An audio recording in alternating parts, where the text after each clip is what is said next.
જય કિસાન મિત્રો, હું છું ગોપાલ ઇટાલિયા. વિસાવદર, ભેસાણ અને જુનાગઢ ગ્રામ્ય મત વિસ્તારનો આમ આદમી પાર્ટીનો પેટા ચૂંટણીનો ઉમેદવાર. દોસ્તો, છેલ્લા એક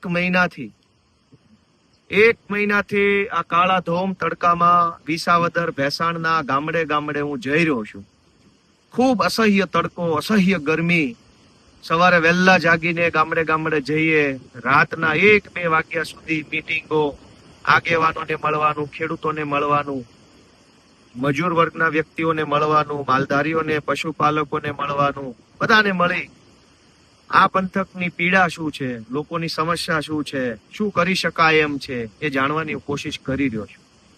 સપનું, લક્ષ્ય કે વિઝન એક જ છે, એક જ લક્ષ્ય છે કે જેણે ખેડૂતોને, ખેત મજૂરોને, પશુપાલકોને, સમાજના નાના વર્ગને મોંઘવારીથી રડાવ્યા છે, ભ્રષ્ટાચારથી રડાવ્યા છે, તાનાશાહીથી રડાવ્યા છે, જેણે સમાજને આંસુ પડાવ્યા છે, એને હરાવવાના છે, એનું અભિમાન તોડવું છે. એ સપના અને લક્ષ્ય સાથે નીકળ્યો છું. આ રસ્તાની અંદર ઈશ્વર સાથ આપી રહ્યો છે. સમાજ, જનતા, ખેડૂતો, પશુપાલકો, માલધારીઓ, ખેતી મજૂરી કરતા વ્યક્તિઓ સાથ આપી રહ્યા છે. એ વાતની મને ખુશી છે, ગર્વ છે. પણ હું આજે એક વિશેષ વિનંતી કરવા માંગુ છું કે આપણે બધાય ગઠબંધન કેમ ન કરી શકીએ. હું ભાજપના સૌ કાર્યકર્તાને વિનંતી કરું છું, કોંગ્રેસના સૌ કાર્યકર્તાને પણ વિનંતી કરું છું, ખેડૂતોને વિનંતી છે, ખેત મજૂરોને વિનંતી છે કે હાલો ને આપણે બધાય ગઠબંધન કરીએ અને આપણે બધા આપણા પ્રશ્નો માટે લડીએ. રાજકારણ કરવાની તો 100 તક આવશે, 1000 મોકા આવશે, પણ ખેડૂતનું માથું ઊંચું રાખવાનું, ખેડૂતનો વટ ટકાવી રાખવાનું, ખેડૂતોનું સન્માન ટકાવી રાખવાનો, ખેત મજૂરોનું સન્માન ટકાવી રાખવાનો મોકો ક્યારે મળશે?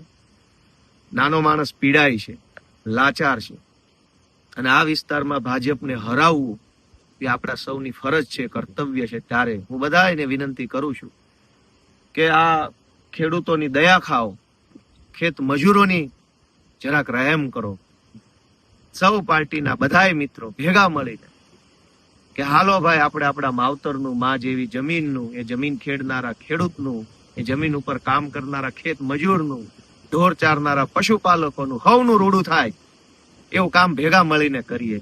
રાજકારણ સાઈડમાં રાખીએ અને આપણે બધાય ભેગા મળીને આ મલકની અંદર, આ પંથકમાંથી તાનાશાહોને હરાવીએ, ભ્રષ્ટાચારીઓને હરાવીએ, સત્તાનો નશો જેને ચડ્યો છે એનું અભિમાન તોડીએ અને ખેડૂતોનું સ્વાભિમાન બચાવવા માટેની લડાઈ લડીએ.